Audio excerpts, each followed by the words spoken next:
Microphone check 1 2 1 2. This is your host, not son, baby, and this is another episode of Swingers After Dark. You know, I'm on the internet. Well, we're not going to be proper today. We're going to say the internet.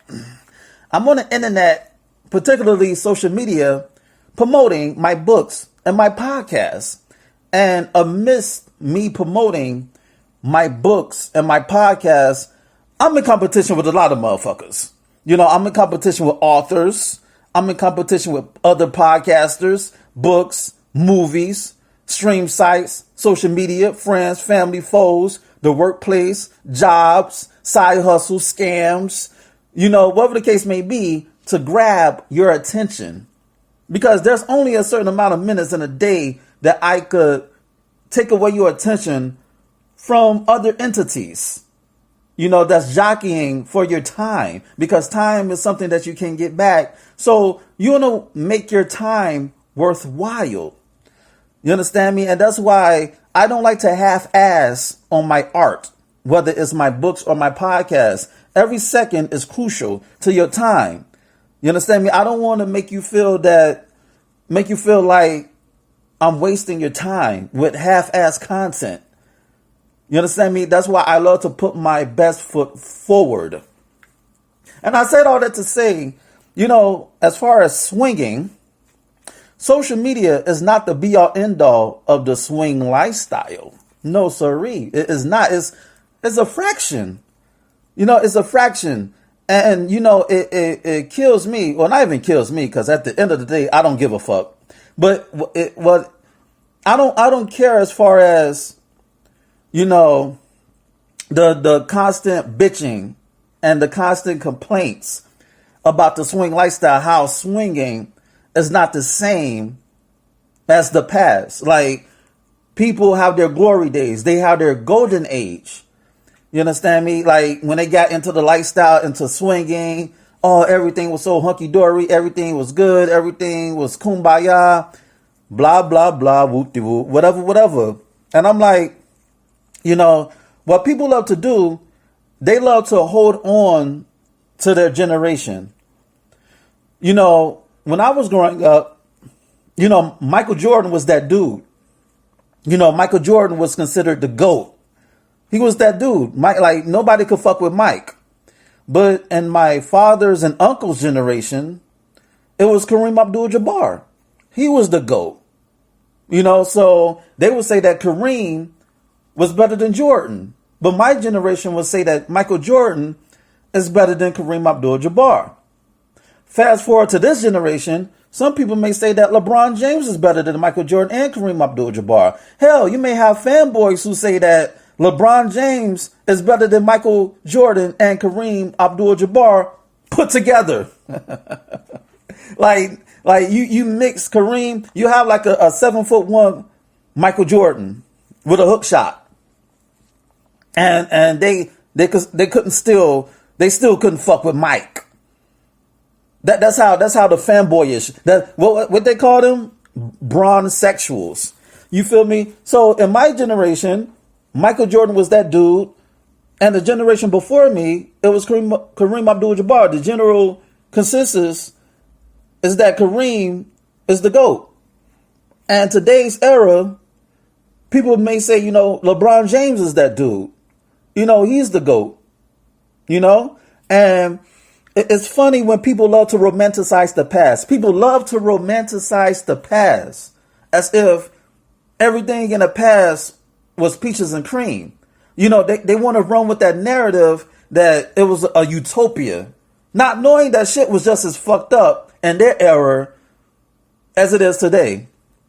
You know, their era was just as messy, but it's like they like to run with the narrative that the past was the good old days, not knowing that, you know, when you're young and you want to run wild and you may not have the wisdom and the same self-awareness that you have when you get older, a lot of bullshit may fly past you, because it's like 9 out of 10 times, or 9.99999 out of 10 times, you were a part of the bullshit. It wasn't until that you got a little bit older and a little bit wiser that you start to see today's generation and you're like, damn, like these motherfuckers are wild. But you are just as wild as them. You are just as wild and crazy, like bird shit, batshit crazy.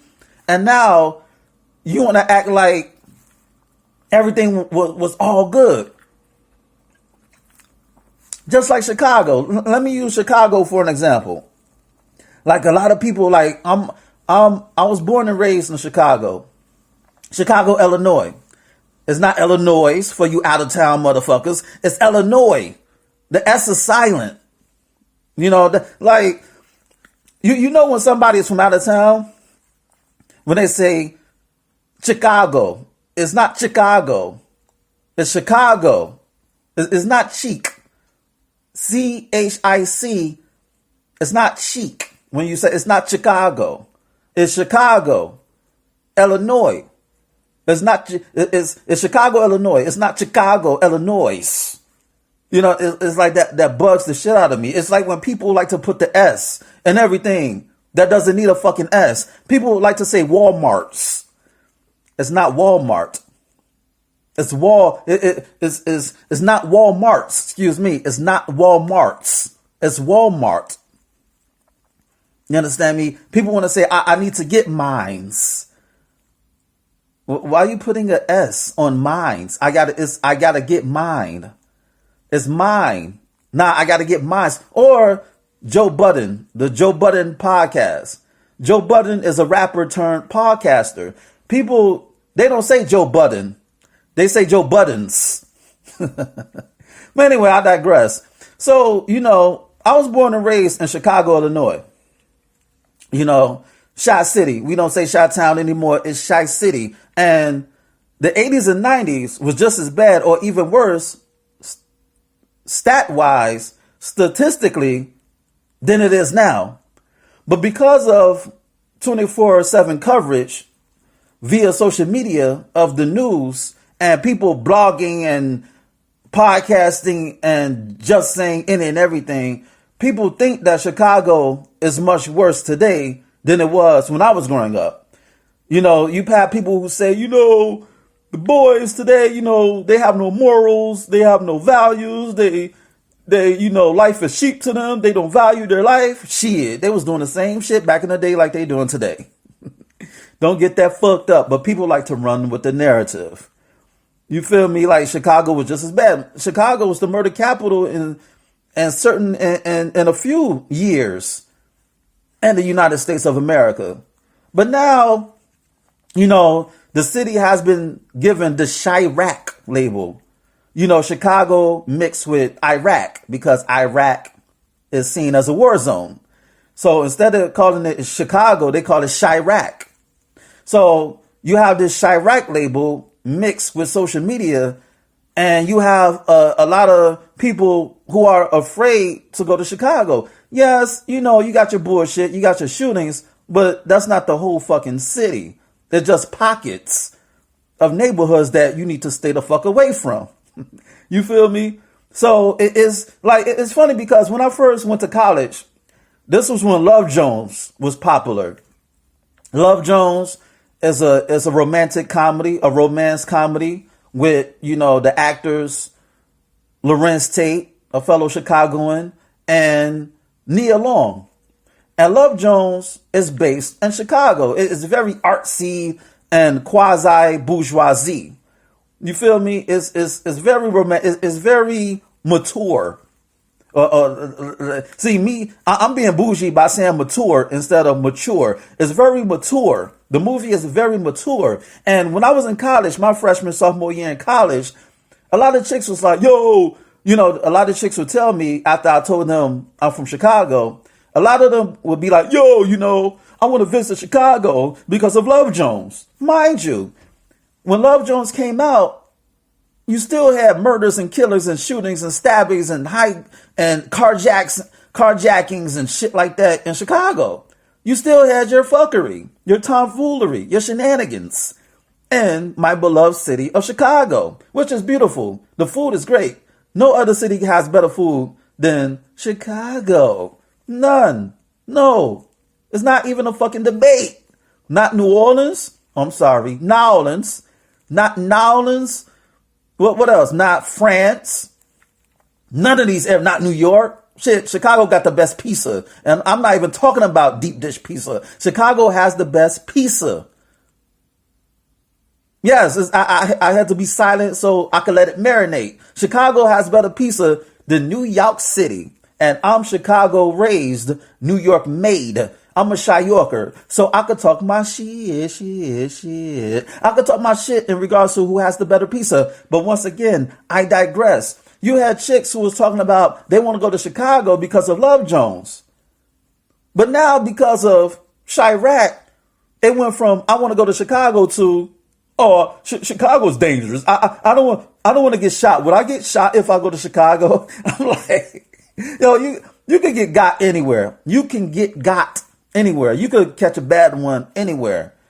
You understand me? Like, I feel safe when I'm in the Chi. I don't know about you, but I feel safe. I feel right at home. You understand me? And I say, I want to bring, you asking yourself, now, son, what the fuck does Chicago and Love Jones and killings and murders have anything to do with swinging? I say that because, every generation thinks that their era is better than the next generation. You understand me? Like I think 90s hip hop and R&B is better than hip hop in the 2000s and 2010s. But you may have Generation Zers who may say that their music is better than our music. And they may have a valid point because I cannot relate to their music. Like me listening to their music, to today's music, for the most part, is like watching a tampons commercial. I have nothing against a tampons commercial, but I cannot relate. So I really can't judge it. You understand me? Just like how my parents thought that my music was noise and it wasn't real. And their music from the 60s and 70s and even the 80s was on point. You know what I'm saying? So every generation thinks that their era was better than the current generation. And you know what? I get it because it's nostalgia. You hold certain thoughts and memories near and dear, close to your heart, for better or worse. Good, bad, ugly, indifferent, it doesn't matter. You hold your upbringing close to your heart because it's a part of your moral fabric or the fabric of your life. It's a part of you. It's a part of your rearing as an individual. So I get it.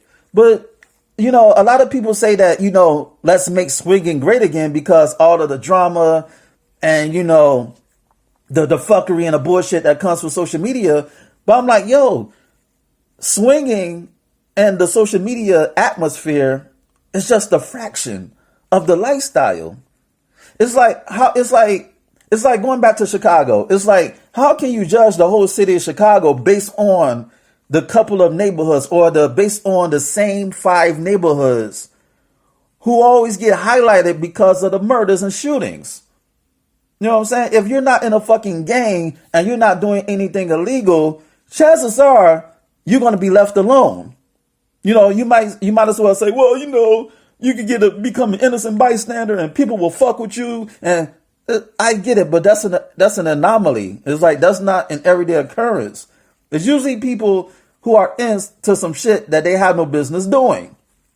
And that goes back to swinging. It's like, if you're among people who have something to lose and you have professionals in swinging, like you have people who work a 9 to 5 and they have careers and they have family and they want to keep their shit on the low incognito, you're going to have a good time because people who have shit to lose, they don't want to be exposed. They don't want people in their business, so they're going to have a certain etiquette. They're going to have decorum. They're going to go by the rules and regulations of not necessarily the regulations. They're going to have social etiquette of what to do and what not to do because a lot of things are at stake if they fuck up.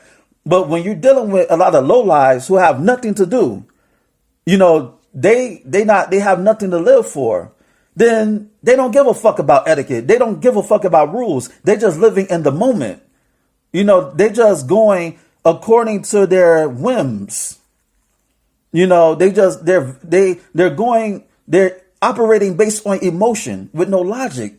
So when you go into these social media groups, not all of them, but when you go into these certain social media groups and you see people being messy, you see people being messy about spreading gossip, rumors, and innuendos and putting each other on blast. And, they act like they're 40 going on 12. You feel me? And you're going to be disillusioned. You're going to be disillusioned about the lifestyle. You're going to be jaded thinking that what I'm saying is the swinging lifestyle, but that's not it, because there's a lot of swingers worldwide. You won't even know somebody is a swinger until you see them. Like, I've worked with people who were swingers, and I did not know they were swingers until I saw them at a party. And even then, I did not blow up their spot. We just looked at each other and we recognized who we were, and we kept it moving. You understand me? So people think that, like, the commercialization of swinging is 100% of of what the lifestyle is about. What you have to do, you have to explore, you have to network, you have to become a part of certain demographics. And who's to say that demographic is going to accept you? Because you have underground swing parties that nobody knows about, and the people who attend those parties are handpicked. They're not on social media. No, they're not on social media. You would not know about these parties. They may be on social media, but you would not know they're swingers. There's no social media groups. They don't announce that they're swingers. There's nothing on their social media pages that tells anybody that they're swingers, but yet they're fucking like crazy at swing parties. And that's what swinging is about. It's about discretion. What happens at the fucking party stays at the party. But everybody want to run their mouth. They want to kiss and tell. They want to be messy. They want to spread the news to the point where people who are interested in the swing lifestyle, they're repelled from the fuckery, or they're repelled by the fuckery. Excuse me.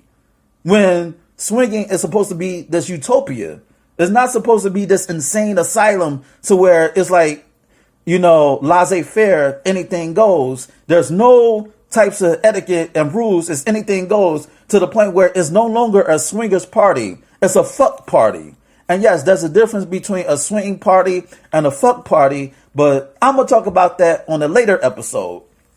You understand me? So when people say make swinging great again, like how? When it wasn't great. How can you make something great again when it is like, I'm befuddled. I'm speechless. It's like, how can you make something great again when what you're seeing is not swinging? It's not the swinging lifestyle in its totality.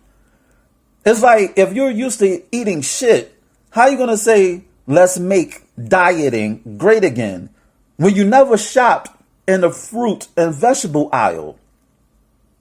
When you never had any food that has high nutritional value. You're used to eating shit, so you think that there's nothing but shit.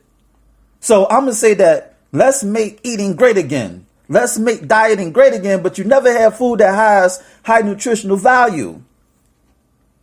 So how can you say that? Just like when people get on social media, they get on their soapbox talking about, the lifestyle is not the same. There's a lot of ugly people in swinging and this, that, and third. Is like, shit. Like, you go to some of these parties and they think that you have a chipped toenail, you're not going in that bitch. If they think that your wig is like an inch crooked, they're not inviting you. You feel me? So it depends on how well you network, and everything depends on how you position yourselves. How you position yourself to where you can see something in its totality. Because a lot of people say that they want to sit, when they go to a sporting game, like to a sporting event, they want front row seats because you can see the game up close. I want to sit at the nosebleeds because I want to see everything that's going on, whether it's on the court or the rest of the arena. I want to see everything in front of me. The court, the stands, the jumbotron above the court. I want to see everything. People sleep on the nosebleeds. People sleep. I love the cheap seats. You feel me? Like, I love it. I love sitting at the balcony at theaters and all that good shit. But anyway, like, make swinging great again is like, you need to explore. And not for nothing, people who say that shit, people who say make swinging great again, 99.99999% of the time, they're not swingers themselves.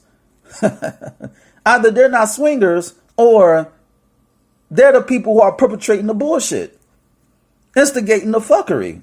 So it's always the loudest person in the room who has some shit to say, but they're erroneous in their perception and their ideas and their thoughts because they're thinking with a narrow lens. They don't travel. So they think that what they're saying in front of them is the be all end all when it's really the slice of the pie. It's not the whole pie, it's the slice. And somebody, not for nothing, they prefer to eat the rotten part of the slice instead of baking their own pie so they can live fruitful with their friends and family. Because not for nothing, well, when I say family, I'm talking about, the people who are close to you, because you don't have to be blood to be family. You understand me? But anyway, I digress. I'm going to leave off with this. You do not need social media to experience the swing lifestyle. Shit, you could link up with some like-minded people, rent an Airbnb or, book a connecting suite and get it in.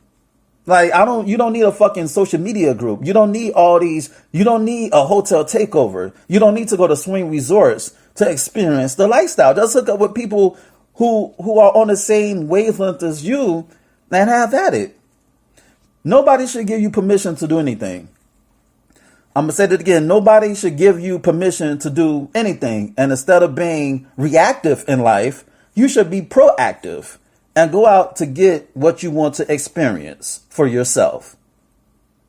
And on that note, this has been another episode of Swingers After Dark. And this is your host, Not Sun Baby. Check out my website at www.notsunblaze.com. That's www.nahsunblaze.com. And check out my ebook, Fuck. Yes, you heard right. Fuck. F-U-C-K. It's on Nook, Kindle, iBooks, Google Play. Go get it. Shoot me an email at swingpodcast@gmail.com. That's swingpodcast@gmail.com. Hit me up with any question or concerns that you may have. Rate, share, subscribe, and comment on this podcast. Dig. And on that note, until next time, peace.